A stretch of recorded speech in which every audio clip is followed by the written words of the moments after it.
आपका जो multi stage build है बेसिकली आपके डॉकर इमेज साइज को रिड्यूस करने के लिए, बट ये हर केस में अप्लाई नहीं हो सकता। ठीक है, कुछ ही केसेस में, कुछ एप्लीकेशन डिप्लॉयमेंट के केस में आप इसको यूज कर सकते हैं, जिससे आपके डॉकर की इमेज का साइज रिड्यूस हो जाएगा। साइज कम होगा तो उतना ही लाइट वेट आपका कंटेनर होगा, उतना ही कम रिसोर्स को कंज्यूम करेगा, तो बिल भी कम जनरेट होगा, वो फास्ट भी वर्क करेगा। तो ये भी रखा है यहाँ पे। मैं पहले कंटेनर क्रिएट कर लेता हूँ, मैंने कंटेनर डिलीट कर दिया था लास्ट टाइम, मतलब एक Docker engine.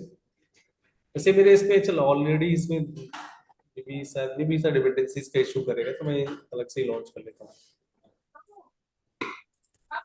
Docker engine.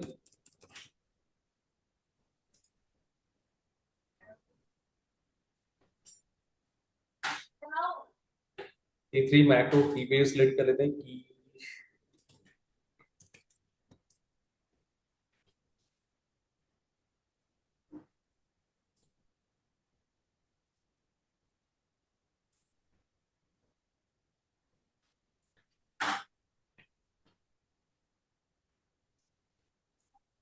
Anywhere and then save कर लेते हैं launch stands.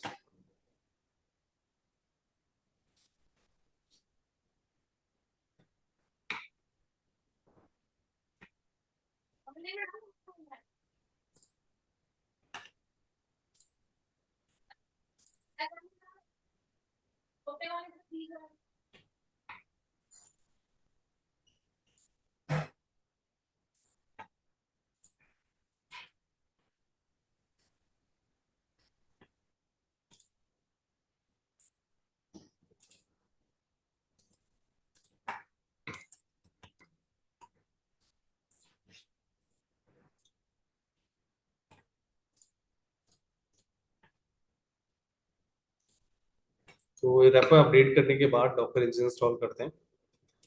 sudo space su apd space update space -y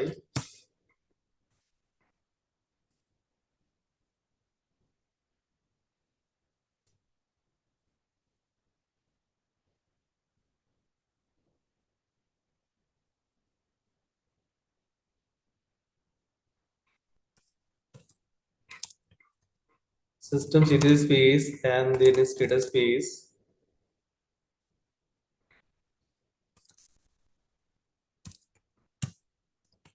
Docker. तो यहाँ पे सर्विस तो मैंने अपडेट ही किया था, अभी डॉकर मैंने इंस्टॉल नहीं किया था। apd space and then install docker dot I space -y then enter।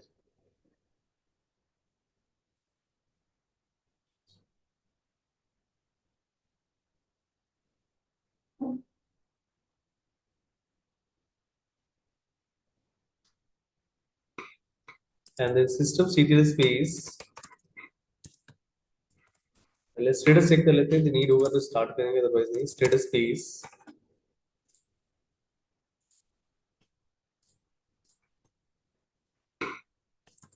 Docker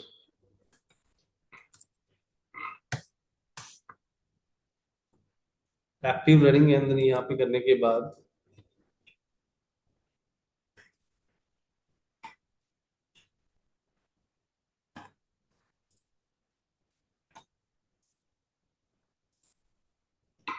ठीक है। तो अब क्या करते हैं, मल्टी स्टेज बिल्ड में आते हैं। तो यहाँ पे multi stage build are a feature that allow you to use multiple from statement in a single docker file.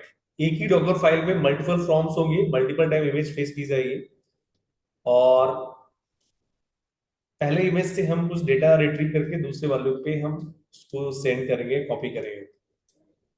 तो मल्टीपल फ्रॉम्स हो सकते हैं, मतलब होंगे ही होंगे डॉकर फाइल में, where each from instructions can use a different base image and begin a new build stage. हर फ्रॉम स्टेज एक नया बिल्ड स्टेज स्टार्ट होगा। This technique help to create smaller और more efficient Docker images by separating the build environment from the run time environment. Actually क्या होता है कि build environment के टाइम में ऐसी बहुत सारी फाइल्स, बहुत सारे ऐसे बिल्ड्स होते हैं जो कि बाद में नीड नहीं होती है, बाद में कुछ ही चीजों को नीड होती है, कुछ उनका डेटा का नीड होता है। वो रन टाइम के लिए नहीं होता। तो उस बिल्ड एनवायरनमेंट से डेटा को लेके रन टाइम एनवायरनमेंट में उसको कॉपी कर देंगे जिनकी नीड पड़ेगी। इस टेक्निक से क्या होगा कि आपके डॉकर इमेज साइज क्या हो जाएगा, रिड्यूस हो जाएगा। ठीक है, तो वाई यूज मल्टी स्टेज, तो यहाँ पे दे रखा है smaller file image size can include build tool that dependencies in early stage. तो बिल्ड स्टेज में आप सारी डिपेंडेंसीज को इंस्टॉल कर लो, और डिपेंडेंसीज को इंस्टॉल करने के बाद आप रन टाइम पे कॉपी कर लो, then copy only necessary artifact to final stage.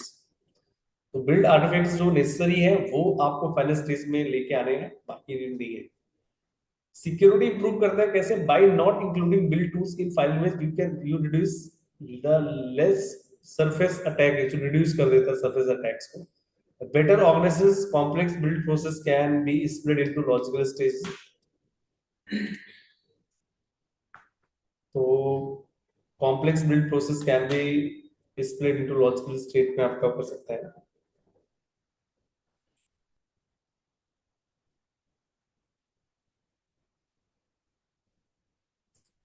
ठीक है, तो बिल्ड प्रोसेस मतलब कॉम्प्लेक्स को बहुत ही इजी क्रिएट कर देगा, क्योंकि आपको पूरा बिल्ड वाला डेटा को नहीं वहां पे स्टोर करना पड़ेगा, तो जो रिक्वायरमेंट है वही सिंपली क्या। तो यहाँ पे ना एक एग्जांपल दिया गया है, मैंने एक एप्लीकेशन एग्जांपल लिया है। ये डॉकर फाइल है, डॉकर फाइल में पहले एक इमेज लिया गया है, बिल्ड द एप्लीकेशन। इसमें गो लैंग्वेज है, मतलब मेनली कोई ना कोई इसमें वन इमेज होगा, बेस इमेज। बट हाँ ठीक है, गो लैंग करके है, इसका वर्जन दे रखा है एज ए बिल्डर इमेज। फिर इसके बाद ये एक वर्किंग डायरेक्टरी सेट किया गया है, और वर्किंग डायरेक्टरी सेट करने के बाद जहां पे बिल्ड होगा उसी करंट लोकेशन में उसको कॉपी कर देगा डॉट डॉट करके, मतलब कि इसको यहीं पे जो यहाँ पे बिल्ड होगा उसको उसी लोकेशन में कॉपी करके, and run go build hyphen o app करके, ये कोई बिल्ड करने का ऐप इसको दे रखा है, उस कमांड को एग्जीक्यूट किया जाएगा, माई ऐप के नाम से बिल्ड कर देगा। स्टेज 2 में क्या दे रखा है, create the final lightweight image. और यहाँ पे दे रखा है कि आपका एल्पाइन इमेज उन्होंने लिया है, वर्किंग डायरेक्टरी रूट सेट कर रखा है। उसके बाद जो आपका पहले इमेज में, पहले वाले जो बिल्ड स्टेज में आपका स्लैश ऐप करके पाथ था, वहां पे जो भी माई ऐप बिल्ड हुआ है उसको कॉपी कर दो किस पाथ में, स्लैश रूट पे। तो देखो इस डॉट का मतलब होता है जो आपका वर्किंग डायरेक्टरी होता है। ठीक है, जैसे यहाँ पे मान लो कि आपका ये तो इमेज ले लिया, इसके बाद यहाँ पे slash app working path set कर दिया, फिर जो भी बिल्ड होगा उसको इस लोकेशन में यहाँ पे कॉपी कर दिया जाएगा। इसके बाद सेकेंड में यहाँ पे अल्पाइन लिया गया है, वर्किंग डायरेक्टरी सेट किया गया स्लैश रूट करके। उसके बाद जो भी प्रीवियस बिल्ड स्टेज में जो डेटा बिल्ड हुआ है, जो आर्टिफैक्ट बिल्ड्स हुए हैं, उनको वहां से कॉपी करके इस फाइल का जो स्टेज 2 का जो वर्किंग पाथ है वहां पे जाके पेस्ट कर दो, फिर उसके बाद इसको रन कर दो डॉट स्लैश माई ऐप करके। तो इसका एक्सप्लेनेशन दे रखा है कैसे कैसे वर्क करता है। Uses go language large image with go compiler tools, जिसका साइज काफी बड़ा होगा कंपैरिजन टू अल्पाइन। मतलब रन टाइम एप्लीकेशंस को रन करने के लिए जो इमेज की नीड है वो अल्पाइन ही नीड है, बट उस एप्लीकेशंस के लिए कुछ बिल्ड आर्टिफैक्ट चाहिए जो कि उसने पहले वाले उस पे कर लिया है। उसमें कंपाइलर्स होंगे और बहुत सारे टूल्स होंगे। तो ये एक, हाँ मतलब कि फाइनल में सिर्फ इमेज कौन सा बचेगा, अल्पाइन ही बचेगा। और ये पहले वाले इमेज से सिर्फ डेटा लाया गया है, जितने बिल्ड आर्टिफैक्ट्स जो नीड है, हाँ, वो बिल्ड एनवायरनमेंट के लिए है, और ये आपका रन टाइम के लिए है। तो ये बोल रहे हैं कि इन्होंने गो लैंग्वेज का यूज किया जो कि बहुत लार्ज इमेज है, इसमें कंपाइलर्स हैं। Copy source code and run go build genetic my app parallelly, ये फाइल बना देगा। This test include all build tools, ये run MB for Go language, ठीक है, तो इतना कुछ बिल्ड टूल्स हो जाएंगे। दिस स्टेज मतलब इसमें टूल्स मतलब बता रहा है कि इसमें इतना बिल्ड हो सकता है। फिर फाइनल में क्या है कि use alpine a minimum Linux distribution, only copy the compiled my app binary from builder stage। तो बिल्डर स्टेज से सिर्फ आपकी माई ऐप की जो बाइनरी फाइल्स है जिनको चलाना है, क्योंकि एग्जीक्यूशन तो सिर्फ बाइनरी फाइल का ही होता है जो रन टाइम है। इसमें फाइनल स्टेज वाले फाइल में does not include go compiler, source code और बिल्ड डिपेंडेंसी, ये सब इसमें नहीं इंक्लूडेड होगा। जो फाइनल है उससे क्या हो जाएगा, आपका फाइल का साइज रिड्यूस हो जाएगा। मतलब कहने का मतलब है कि किसी भी एप्लीकेशन को चलाने के लिए हमें मान लो इस इमेज की रिक्वायरमेंट है, बट इसको कुछ टू मतलब कुछ फाइल डेटा चाहिए, तो वो डेटा क्या करना है कि हम यहाँ से जनरेट कर लेना और यहाँ पे से उसको कॉपी में पेस्ट कर देना, उसके बाद हम ये पहला वाला स्टेज क्या करना है, रिमूव कर देना। तो इससे आपका हो जाता है, ठीक है। नेम ठीक है, यहाँ पे सिलेक्ट कॉपीज करना है। तो प्रोडक्शन इमेजेस में आपका बिल्ड टूल्स या इंटरमीडिएट फाइल्स की कोई नीड नहीं होती, उनको कॉपी करने की, कोई कंटेन करने की नीड है क्या? डॉक्यूमेंट भी तो यही है। नहीं, पहले तो हम एक ही फॉर्म लेते थे ना। पूरा इमेज आ जाएगा, पूरा इमेज डाउनलोड कर लेगा, जितनी डिपेंडेंसी जो भी वो भी वहीं पे रहेगा। अच्छा हाँ वही रहती थी, लेकिन वो कम साइज नहीं करता था। हाँ, वो साइज को कम नहीं कर रहा है, मतलब वो, हाँ वो तो पहले वाला भी साइज कम ही था, बट उससे भी उसको भी रिड्यूस किया जा रहा है। उससे भी कम हो। जितना ही कम हो जाएगा, क्योंकि जितना आपको रन करने की नीड है एप्लीकेशन उतना ही रखो। बाकी बाकी जो बोल रहा है कि बिल्ड टूल्स की हमें कोई रिक्वायरमेंट नहीं है, इंटरमीडिएट फाइल्स की कोई रिक्वायरमेंट नहीं है, या जो आपके और में डिपेंडेंसीज रिक्वायरमेंट नहीं है, सोर्स कोड की रिक्वायरमेंट नहीं है, तो वो हमें यहाँ पे नीड नहीं है। कॉपी नहीं करेगा। तो reduce image size means faster deployment, reduce storage needs. आपका डिप्लॉयमेंट भी फास्ट हो जाएगा, आपके स्टोरेज नीड को भी यहाँ पे रिड्यूस कर देगा। Clear separation of build and run time dependencies, clear भी कर देगा। मतलब क्लियर करने मतलब है कि सिर्फ जितना आपको रन टाइम के लिए जो नीड है उतना ही यहाँ एक सेपरेशन बना दी, मतलब कि दो सेपरेट एनवायरनमेंट क्रिएट कर बिल्ड और एक आपका रन टाइम, बिल्ड स्टेज और रन टाइम। ठीक है, यूज केसेस दे रखे, कहाँ कहाँ यूज करना है। अब यहाँ पे जाके पहले क्या करना है कि आपको एक एप्लीकेशन क्रिएट करना है। तो ये पूरा फ्लो दे रखा है, तो क्योंकि हमें मतलब हम दो एप्लीकेशन डेवलप करेंगे, बट हमें कोई आइडिया नहीं है, मैंने कहीं से कोड उठाया, हमें तो उसको रन करना है। ठीक है, तो एक डायरेक्टरी सेपरेट डायरेक्टरी क्रिएट कर लेते हैं यहाँ पे।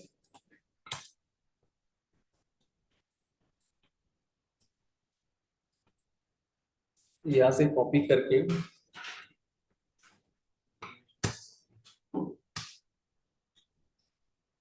ठीक है, तो ये हमने गो हाइफन डॉकर डॉट डेमो के नाम से एक डायरेक्टरी क्रिएट किया, एंड गो डॉकर डेमो करके अब यहाँ पे जाके इसको हम इनिशियलाइज कर लेंगे, मतलब वो एप्लीकेशन कोडिंग। तो एक कमांड है, यहाँ पे जाके इसको रन कर लो। तो यहाँ पे ऐसा कोई वो नहीं है, टूल नहीं, तो मे बी इंस्टॉलेशन के लिए यहाँ पे दे रखा होगा। अच्छा, नहीं दे रखा तो यहाँ पे इंस्टॉलेशन कर लो। आपको सजेशंस तो दे ही रहे हैं, apt install golang करके आप कर लो, यहाँ पे कॉपी करके हाइफन बाय देन एंटर।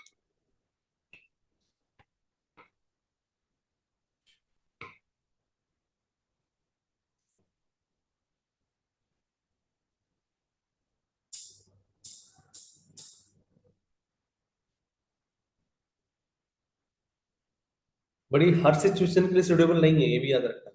कुछ ही एप्लीकेशन डिप्लॉयमेंट में ऐसा होता है कि जब आपको, तो वहीं पे आपका, हाँ, सारी फाइल नहीं। तो ये भी आपको याद रखना है। ls स्पेस हाइफन la करके हम फाइल्स देख लेते हैं कुछ। हाँ ठीक है, कोड डॉट मॉडिफिकेशंस ये इनिशियलाइज हो गया है।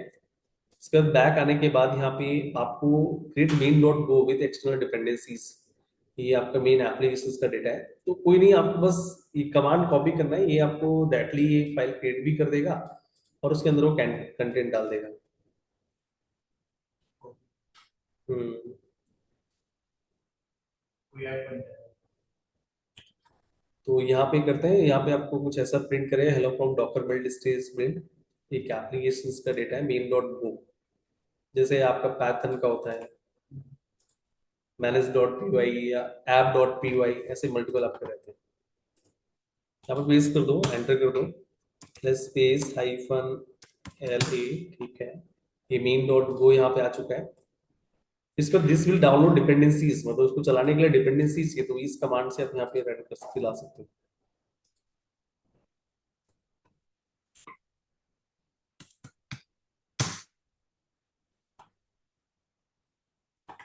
तो ये L S space hyphen L A, इसने और भी चीजें वो डॉट सम करके जनरेट किया जो उसकी डिपेंडेंसीज हैं। फिर आपको डॉकर फाइल क्रिएट करना है। डॉकर फाइल में पहले एक गोलैंग लिया गया है, वर्किंग डायरेक्टरी सेट किया गया, आपको जो कॉपी करेंगे वो वहाँ पे कॉपी किया गया, go mod go sum, go all download all dependencies, ठीक है। दूसरे से अल्पाइन ले लिया, वही जो ऊपर दे रखा था, बट इसमें पूरा पूरा मेंशन है कि आपको किस कोड में एक्सपोज करना है, तो एक्सपोज करने का नीड तो आपको रन टाइम एनवायरनमेंट पे होगा। तो ये यहाँ से हम कॉपी कर लेते हैं, विम स्पेस एंड देन, अभी बिल्डिंग अभी तो डॉकर फाइल स्पेस होगा तो डॉकर फाइल से ही होगा ना। तो यहाँ पे पूरा दे रखा है आपका फ्लो। यहाँ से स्टेज 2 स्टार्ट होता है, create minimum run time image. ठीक है, ऊपर आपका जो दे रखा है सिर्फ डिपेंडेंसीज, कुछ चीजें बिल्ड आर्टिफैक्ट्स को लेके आएगा, उसको जनरेट करेगा, उसके बाद हम सेकंड स्टेज में उनको कॉपी कर लेंगे। यहाँ से कॉपी कर लो, देखिए less between multi stage breaking down इस पर्पस से, उसका ये एक्सप्लेनेशन और डिटेल में दे रखा है।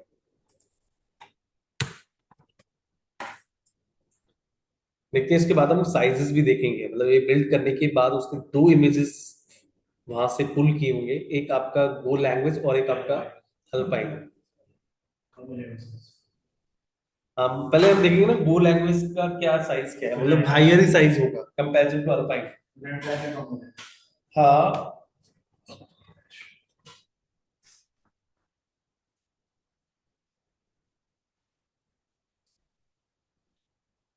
इसके बाद डॉकर स्पेस इमेजेस करके आइडेंटिफाई करते हैं। यहाँ पे गो लैंग्वेज का जो साइज था 231, अल्पाइन का सिर्फ 8.31 MB। और ये जो टोटल साइज आया, मतलब वैसे होता तो क्या होता कि मतलब 250 MB के अराउंड का फाइल इमेज बनता, बट उसकी जगह हमें कितना बनना है, 16 और अब इस इमेज के हेल्प से हम कंटेनर को रन कर लेंगे। तो इसको करने के लिए आप यहाँ पे डॉकर आईटीडी करके आप यहाँ पे रन कर लो।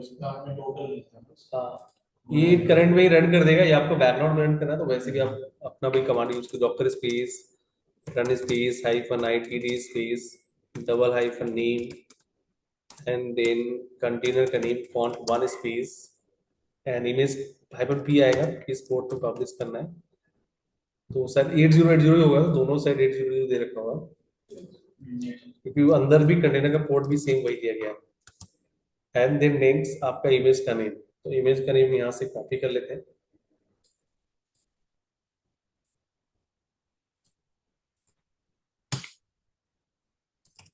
Docker space PS.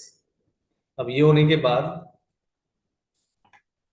यहाँ से कॉपी कर लो इमेज को, और यहाँ पे जाके मतलब अब जाके देखो एप्लीकेशन आपका, तो ये हमारा उसके अंदर था जो मेन एप्लीकेशन था, मेन डॉट गो करके यहाँ पे जो हमने क्रिएट किया था, इसमें यही पेज पड़ा हुआ था आपका, है ना, hello from doctor multi stage build, वो वहां पे रन हो गया। तो इस तरीके से आप इमेज के साइज को रिड्यूस कर सकते हो, जितना लाइट वेट होगा उतना ही बेटर परफॉर्मेंस होगा, मतलब उतना ही फास्टर डिप्लॉयमेंट हो जाएगा। सर वो डॉकर पीएस जो कमांड सर वो रन नहीं कर रहा था डॉकर इंस्टॉल होने के बाद लोकल में से डॉक्टर पेज कमाल नहीं कर रहा, रन नहीं हो रहा था सर, क्या लगता तो डॉक्टर तू क्या एरर क्या दे रहा है पेज का? है एरर आ रहा था सर, चैट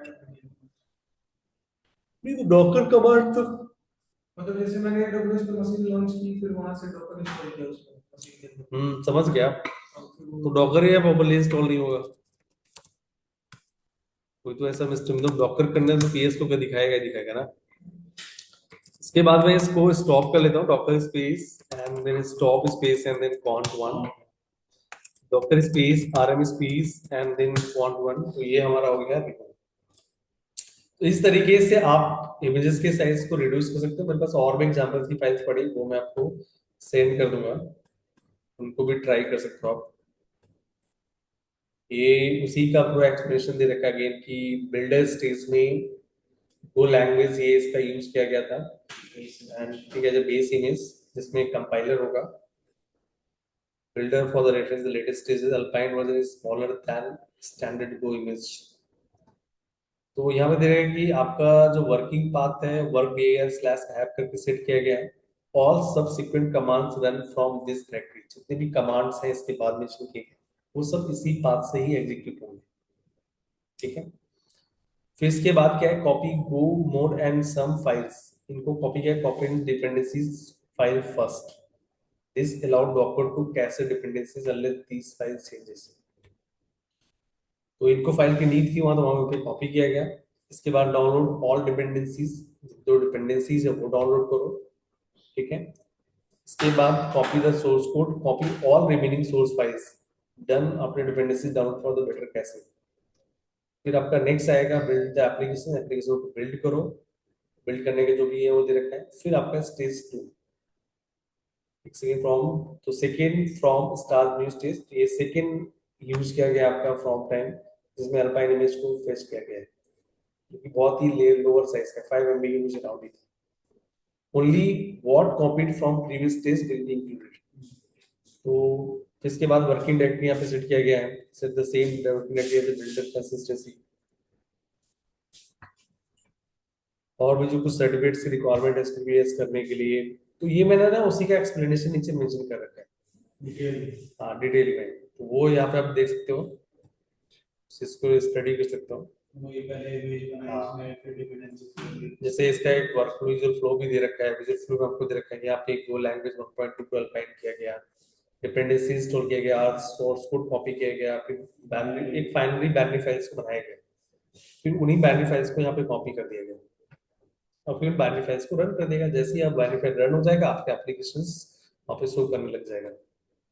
तो ओवरऑल क्या है कि आपका जो यहाँ पे ये हेल्प कर रहा है डॉकर मल्टी स्टेज बिल्ड, आपके मल्टीपल मल्टीपल स्टेजेस में बिल्ड किया जा रहा है, और उसका पर्पस क्या है, इस जो डॉकर इमेज साइज उसको स्मॉल करना है, जितनी कम सरफेस होगी उतना ही आपका सिक्योरिटी भी इंप्रूव हो जाएगा। तो ये चीज हो गया बेस्ट। इसके बाद डॉकर का ऑलमोस्ट हमने सभी कंप्लीट कर लिए हैं। अब आते हैं एक चीज, ईसीएस किया था क्या, ईसीएस, ईसीआर और ईसीएस, नहीं एडब्ल्यूएस में नहीं किया होगा, चलो ठीक है बाद में दिखाता हूँ क्या। जैसे जो इमेज हमने यहाँ पे भी बिल्ड किया है, इसी एप्लीकेशंस को मान लो मुझे रन करना है आपको, अभी क्या करना है कि आप जब डॉकर में कोई भी कंटेनर रन करते हो उसके लिए एक इंस्टेंस लॉन्च करते हैं, या दूसरा जो ऑप्शन दिखा आपने आपने डॉकर डेस्कटॉप, वो डॉकर डेस्कटॉप भी एक डॉकर इंजन ही है, ठीक है, जो कि विंडोज के लिए, और ये लिनक्स पे देखा। बट क्या है कि एडब्ल्यूएस के भी इनबिल्ट टूल्स हैं, ठीक है, जिसको बोलते हैं ईसीआर या ईसीएस। यहाँ पे ईसीआर के नाम से शो हो जाएगा, elastic container registry. Elastic container registry is same like as a docker hub, मतलब जहां पे इमेज स्टोर की जाएगी। मतलब हम क्या करेंगे कि मान लो हमने अपने इंस्टेंस से इमेज को बिल्ड कर लेंगे, बिल्ड इमेज को बनाने के बाद इमेज को हम कहाँ भेजेंगे, ईसीआर में, और इसको रन करने के लिए कहाँ पे रन करेंगे, ईसीएस, इलास्टिक कंटेनर सर्विस। तो ये इसके मैनेज प्लेटफॉर्म है, यहाँ पे कुछ भी करने की नीड नहीं होती आपको। मतलब एक डॉकर डॉकर हब है, तो एक मतलब वो पब्लिश, मतलब ये इसके मतलब ये अभी जो पढ़ रहे हो वो आपका एक स्क्रैच टूल है, ठीक है, बट इन्होंने एडब्ल्यूएस ने क्या है उसी चीज को एक सर्विस के फॉर्म में बना दिया। जैसे मान लो S3 है, इंस्टीट्यूट है, इंस्टीट्यूट में क्या कर रहे हैं, वर्चुअल मशीन बना रहे हैं, वैसे क्या करते थे आप VMware में इंस्टॉल करते थे, तो भाई उसी फॉर्म को उन्होंने, है तो वर्चुअलाइजेशन ही ना, तो वर्चुअलाइजेशन को वो एक टूल के फॉर्म में लेके आ गए EC2 के नाम से। वैसे ही क्या है, जैसे आप यहाँ पे डॉकर इंस्टॉल करते हो, डॉकर को उन्होंने डायरेक्टली टूल के फॉर्म में यूज किया, जो कि बोलते हैं ECS, इलास्टिक कंटेनर सर्विस। उस केस में क्या होता है कि आपको सब चीजें लोड बैलेंसिंग, स्टोरेज, ये सब चीजें आपको मैनेज नहीं करनी पड़ती, तो पूरा एक मैनेज प्लेटफॉर्म, मतलब एक प्लेटफॉर्म से सर्विस मिल जाता है। तो अभी क्या करते हैं, काम करते हैं, इमेज हमारा तो बना ही हुआ है, इसको यहाँ पे हम ECR पे लेके आते हैं। तो ECR पे लाने के लिए, तो ECR का इलास्टिक कंटेनर रजिस्ट्री, मतलब जहां पे हम इमेजेस को स्टोर करते हैं। तो देखो यहाँ पे मैं आपको एक काम करता हूँ, 3 सर्विस के पैसे लेगा, हाँ ये मे भी चार्जेबल हो सकता है, देखते हैं क्या है।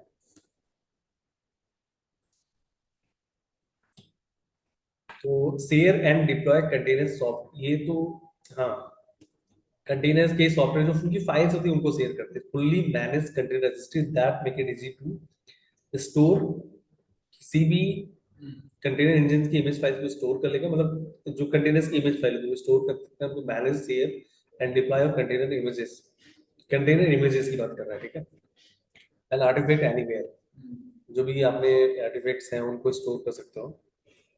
फुल्ली मैनेज्ड है, मतलब आपको इसमें कोई भी इंफ्रा मैनेज नहीं करना है, इंफ्रा का पार्ट सारा कौन मैनेज करेगा, आपका जो क्लाउड वेंडर होगा। तो हमारा इस केस में जो क्लाउड वेंडर हमारा है वो AWS है, सिक्योर है, ठीक है, ECR transfer your container images over HTTPS and automatically encrypt your images at rest. यदि रेस्ट मोड पे है तो उसको इनक्रिप्ट भी कर देगा, मतलब सिक्योरली आपका यहाँ पे इमेजेस स्टोर रहेगा, या ट्रांजिट होगा तो भी स्टोर होगा। हाई हाई अवेलेबिलिटी है। ECR has a highly scalable redundant, मतलब मान लो यहाँ से कोई क्रैश होता है तो आपको कहेंगे AWS आपको रिस्पॉन्सिबल है, आपको प्रोवाइड करेगा। ठीक है, सिंप्लीफाइड वर्कफ्लो है। आप इस इमेज का यूज EKS जो कि कुबरनेटिस में यूज कर सकते हो, और आप ECS में यूज कर सकते हो, या आप डॉक्टर को कमांड लाइन से भी मैनेज कर सकते हो, या उस इमेज का हमें लैम्बडा में यूज करना है। तो पब्लिक कोलैबोरेशन इसका, ठीक है, रिलेटेड सर्विसेज आपको दे रखे हैं। आप code build, EKS, code pipeline, lambda, AWS, Amazon forget, multiple जगह पे यूज कर सकते हो। फारगेट एक सर्वरलेस कंटेनर इंजन टूल्स होता है। चलते हैं एक रेपो क्रिएट करते हैं। क्रिएट पे क्लिक करना, मतलब ये जैसे कि हम डॉकर हब में रेपो बनाते हैं वही बना रहे हैं। तो मैं चलो यहाँ पे रेपो 1 के नाम से एक रेपो क्रिएट करता हूँ। ठीक है, इसके बाद यहाँ पे इंक्रिप्शन जो भी डिफॉल्ट अवेलेबल है वही रहने देते हैं, एंड क्रिएट पे क्लिक कर देते हैं। अब यहाँ पे इमेज लाएंगे कैसे? तो आपको करना क्या है कि इस रेपो पे क्लिक करो। रेपो पे क्लिक करने के बाद आपको दिखेगा व्यू उस कमांड, उस कमांड। अब यहाँ पे आपको लॉग इन करना पड़ेगा। लॉग इन करने के लिए आप यहाँ पे आपको AWS कमांड चाहिए। जैसे मान लो इस कमांड को यहाँ कॉपी करके, जैसे मान लो कि जो मेरे पास यहाँ पे इमेज है, डॉकर स्पेस इमेजेस, इस इमेज को मुझे वहां पे लेके जाना है।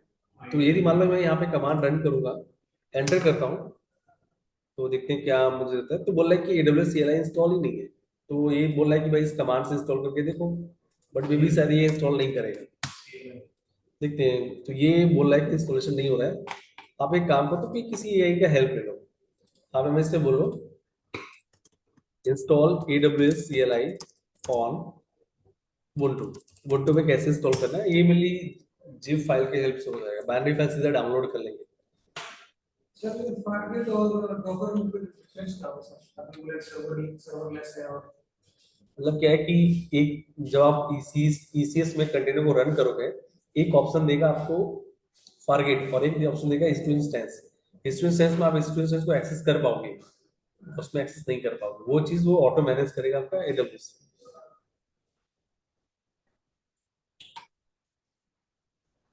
तो यहाँ पे ये मेथड जो रखा है, ये यहाँ से कॉपी कर लो।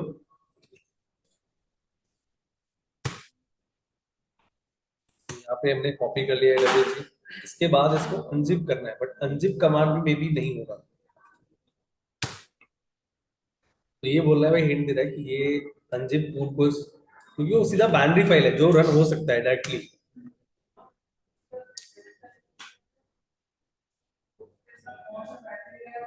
अब जाके इसको अनजिप कर लो। अनजिप करने के बाद इसको रन कर लो। तो रन करने के लिए कमांड दे रखा होगा sudo इंस्टॉल, फिर आपका AWS कमांड आ जाएगा sudo./AWS install। ठीक है, ये होने के बाद आपको AWS का वर्जन चेक करना है, तो आप वर्जन चेक कर दो। अब हम कमांड लाइन से मैनेज कर पाएंगे। अब जो हमने यहाँ पे कमांड देखा था, इस कमांड को यहाँ से कॉपी करना है। कॉपी करने के बाद यहाँ पे पेस्ट कर दो, एंड देन एंटर। दो बार कॉपी, बोला unable to locate. Sir AWS configure करना बाकी है अभी। क्रेडेंशियल्स डालने पड़ेंगे। हाँ जी। यहाँ पे कॉन्फ़िगर करो। कॉन्फ़िगर करने के बाद एक्सेस की आईडी चाहिए होगा, तो एक्सेस की आईडी के लिए हम चलते हैं दूसरे कंसोल में, आते हैं यहाँ पे जाके सिक्योरिटी क्रेडेंशियल्स में जाएंगे।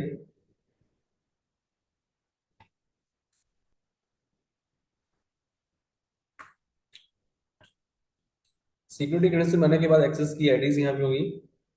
तो ये वाला हम डिलीट करके अगेन जनरेट कर लेते हैं। तो डिलीट करने के लिए की का कंफर्मेशन डालना पड़ेगा।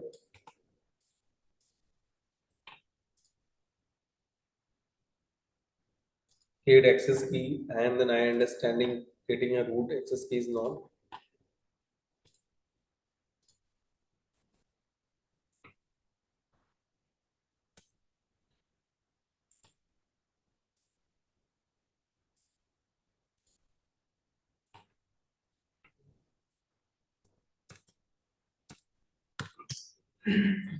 Then secret access key, इसको भी कॉपी कर लो,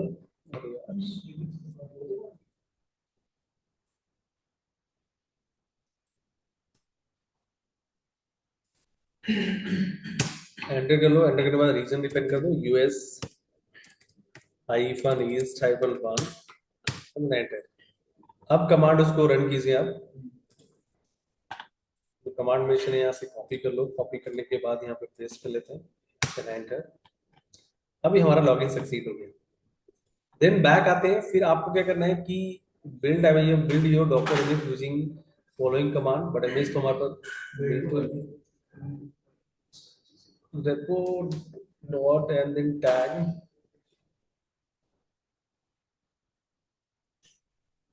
ठीक है, हमें क्या करना है कि सिर्फ क्या करना है इसको, हाँ मतलब हमें ना टैग करना है, इमेज को दोबारा टैग करना पड़ेगा। तो यहाँ से कॉपी करो, यहाँ पे पेस्ट कर दो। पेस्ट करने के बाद इसको किसमें पेस्ट वो करना है, आपको जो यहाँ पे जो इमेज दे रखा है इसमें वो आएगा जो पहले आपका इमेज नेम मेंशन था यहाँ पे। बट एक काम करते, बैक आते हैं, पहले पहले डॉक्टर इमेजेस करके इमेज देख लेते हैं, ठीक है। इसके बाद यहाँ पे टैग वाला कमांड फिर से कॉपी करते हैं, जो उसमें देखना, क्योंकि बिल्ड हमारा ऑलरेडी हो रखा है तो हम दोबारा बिल्ड नहीं करेंगे। तो आपको किस एक्चुअली क्या है कि अब लास्ट वाला मत चेंज करना, वो रेपो के अकॉर्डिंग, रेपो नेम के अकॉर्डिंग दे रखा है, ये आपको अपना रिमेज रिप्लेस करना है। यहाँ पे गो डॉकर डेमो, यहाँ से पेस्ट कर लो, and then colon latest, and then enter. ये हमारा हो गया, ठीक है। अब यहाँ पे देखोगे तो एक इमेज और बन गया होगा, डॉक्टर इमेजेस, तो यहाँ पे आपको दिख रहा है ये। इसके बाद टैग कर दे, क्योंकि बिना टैग के इमेज आपका पुश होगा ना। इसके बाद यहाँ से लास्ट वाला कमांड कॉपी कीजिए और यहाँ पे जाके इसको पुश कर दो।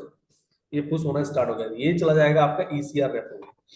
ये इमेज इस इंस्टेंस से कहाँ पे आ गया, इसको क्लोज करो। इसके बाद यहाँ रिफ्रेश करो, आपको इमेज दिख जाएगा, दिख गया। अब इस इमेज के हेल्प से हम क्रिएट करेंगे कंटेनर। तो यहाँ पे इंस्टेंसेस में आगे यहाँ पे आपको सर्च कर लो ईसीएस, क्या सर्च करना है, हाईली सिक्योर रिलायबल स्केलेबल। तो ये सिक्योरिटी, रिलायबिलिटी, स्केलेबिलिटी सब रिस्पॉन्सिबिलिटी आपकी किसकी है, एडब्ल्यूएस की।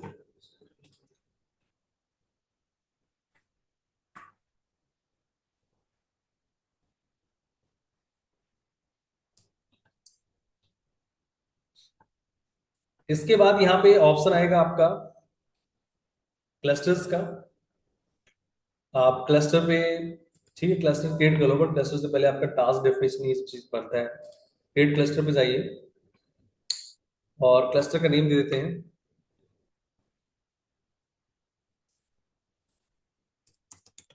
cluster 1 करके।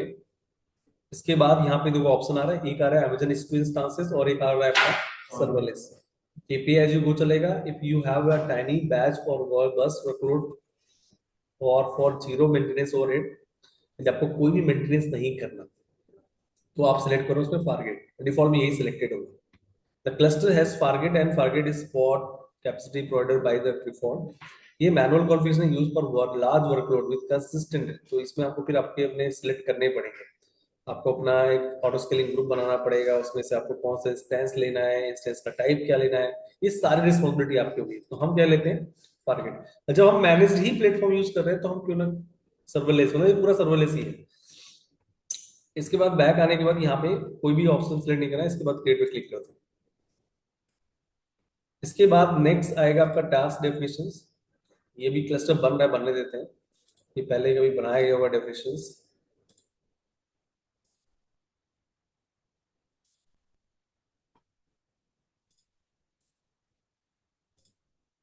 इसको डी रजिस्टर कर दो।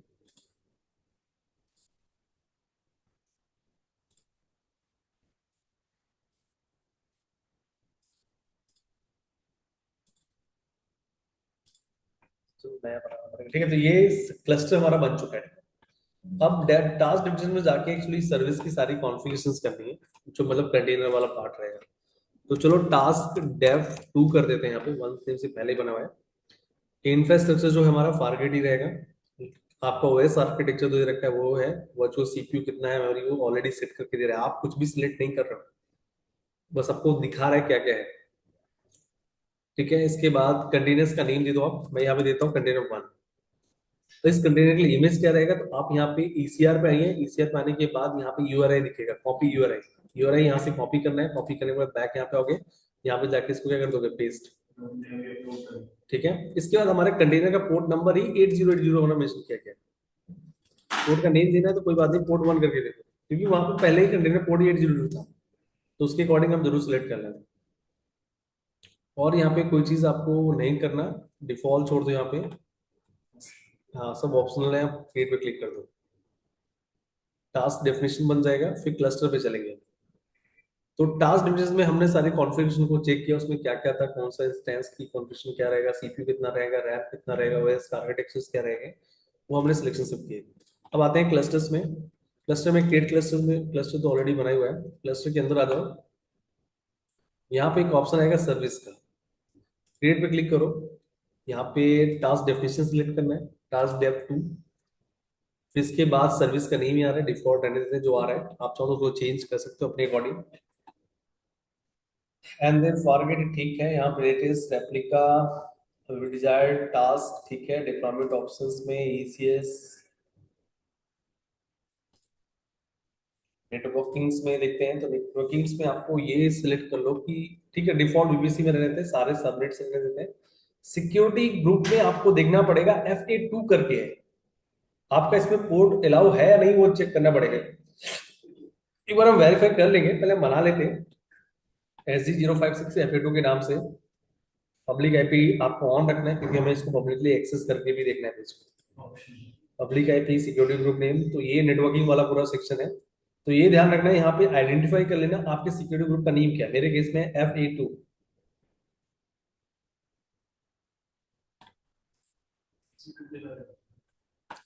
क्रिएट पे क्लिक करते हैं, ठीक है।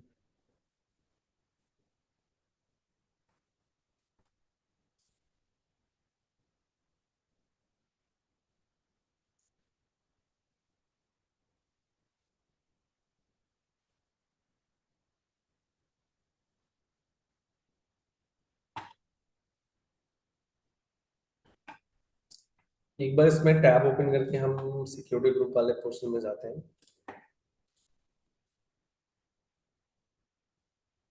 यहाँ पे VPC सेक्शन में चलते हैं।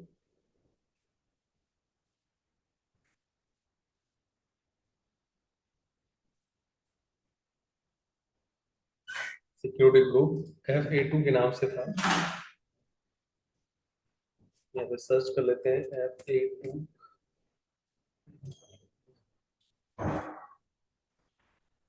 इसमें ऑल ट्रैफिक अलाउ कर लो, क्योंकि वो 8080 था, या तो 8080 को अलाउ कर सकते हो, कुछ नहीं, बट मैं ऑल ट्रैफिक कर देता हूँ, from anywhere and then save rules.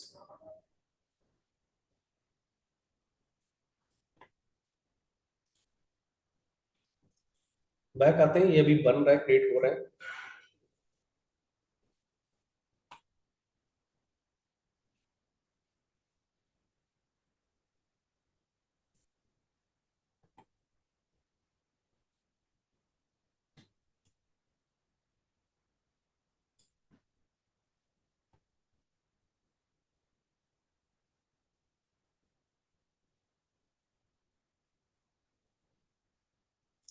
कल से जो हम स्टार्ट करेंगे हमारा रहेगा कुबरनेटिस, ठीक है। सर ये फारगेट मतलब लैम्डा से कैसे डिफरेंट होता है? मतलब फारगेट तो एक इंफ्रा, ऑटो इंफ्रा मैनेजमेंट का एक पार्ट है, मतलब जो आपके किसी भी एप्लीकेशंस को रन करने के लिए जो इंफ्रा की नीड होती है, जो कंप्यूट की नीड होती है, वो आपको प्रोवाइड करता है। वो कॉन्फ़िगरेशन आपको, तो लैम्डा में क्या है कि लैम्डा भी वही, जो लैम्डा में क्या है कि आप किसी भी एप्लीकेशंस के कोड को रन कर सकते हो, उसमें सब चीजें मैनेज, बट वहाँ पे क्या होता है, ये सारे ऑप्शंस आपको नहीं शो करता, कितना सीपीयू क्या है, वो यहाँ पे कस्टमाइज कर पा रहे हो, बट वहाँ पे ऑप्शंस नहीं होता। लैम्डा के केस में सिर्फ आप सीधा अपना रन टाइम जो भी होगा, उसको आप लैंग्वेज को सिलेक्ट कर लोगे, उसका एप्लीकेशन वहां पे अपलोड कर दोगे, ठीक है, आप उसको रन कर दोगे। बट यहाँ पे क्या है कि आपको फारगेट में भी वो ऑप्शन दे रहा है कि ओएस आर्किटेक्चर्स या आपको सीपीयू सब सेलेक्ट करने का ऑप्शन आ रहा है, बट कहीं ना कहीं मतलब काफी सिमिलर है। वो भी एक आपका सर्वरलेस ही है, जिसमें डायरेक्टली किसी एप्लीकेशन के कोड को रन कर सकते हो, और फारगेट में भी वही कर रहे हैं। बट यहाँ पे क्या है कि आपके पास एक ऑप्शन आ रहा है कि वहाँ पे आप डिफाइन कर सकते हो। कि वही आपका ओएस आर्किटेक्चर क्या रहेगा, आपका सीपीयू रैम कितना रहेगा, वो मेंशन है यहाँ पे। मतलब ज्यादा मतलब कॉन्फ़िगरेशन की ज्यादा ऑप्शन दे रहा है ये। मतलब आपको हैंडल कर पाओगे इस चीज को, इन्फा एनवायरमेंट को। अब यहाँ पे कॉन्फ़िगर नेटवर्किंग्स वाले पार्ट में आओगे। आपने बैक आओ पहले, सर्विस में ना आपको एक टास्क दिखेगा, सर्विस में देखिए नीचे टास्क करके दिखेगा, टास्क में जाना है, टास्क में क्लिक करना है। ये क्लिक करने के बाद यहाँ पे आपको कंटेनर्स दिख जाएंगे, और यहाँ पे एक आईपी दिखेगा आपको, पब्लिक आईपी। ये पब्लिक आईपी दिख रहा है, या सीधा आप ओपन एड्रेस पे क्लिक कर देंगे। जैसे क्लिक करोगे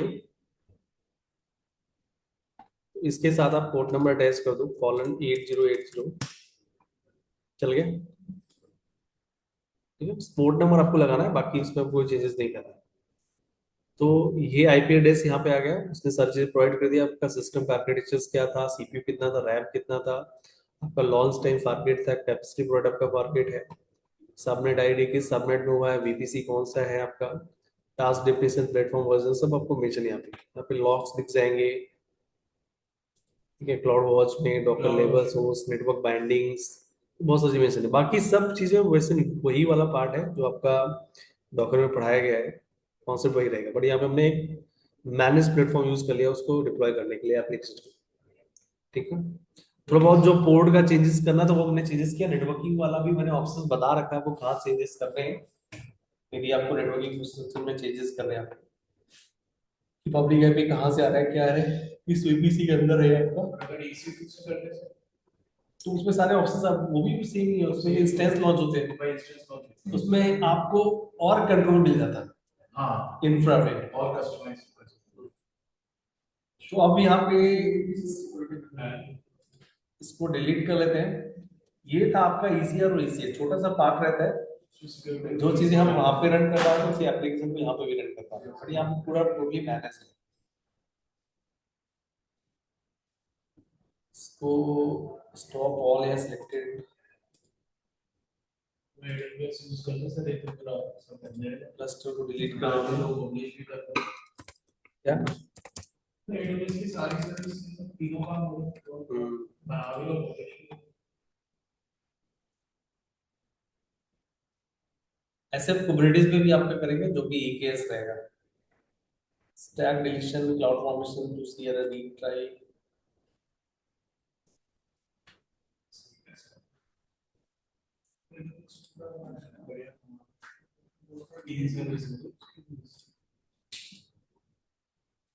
सर जेंकिंस जैसा कुछ सर्विस है इसमें हाँ है ना, AWS पाइपलाइन। ECR भी करा दिया क्या? करेगा लॉन्च हाँ ECR इससे पहले तो कराया था। ओके, तो लेट हो गया, कोई नहीं, मैं देख लूंगा। अपने टास्क डेफिनेशन करते हैं, बड़े सर्विस साथ यूज हो रहा था क्लस्टर में, सर्विस वाला पार्ट कहाँ पे है, तो सर्विस हो चुका है डिलीट। AWS का DevOps ये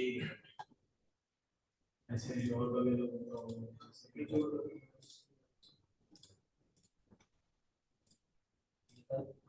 सिंपल DevOps जैसी बात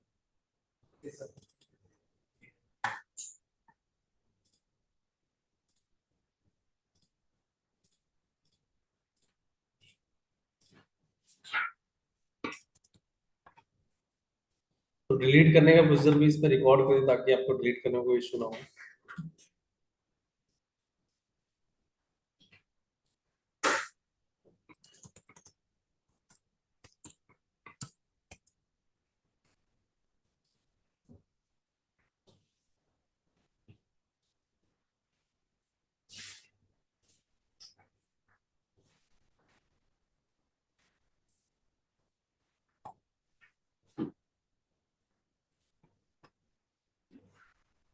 ठीक है, तो ये क्लस्टर आप सब क्योंकि पहले चीजें रनिंग मोड पे थी, इसमें से नहीं हो पा रहा था, ये आपका पूरा डिलीट हो गया। मैं ECR से इसको भी हटा देता हूँ, इमेज को।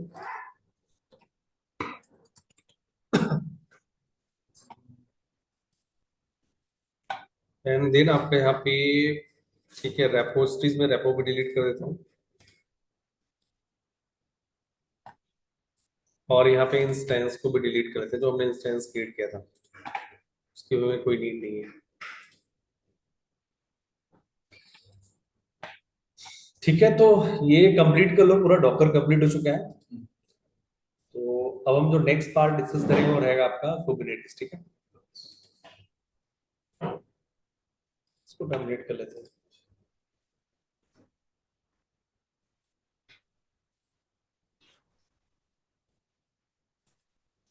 ठीक है, तो मैं एंड कर दे रहा हूँ स्टॉप। कोई किसी कोई क्वेरी करना है क्या ऑनलाइन? नहीं नहीं नहीं। नो।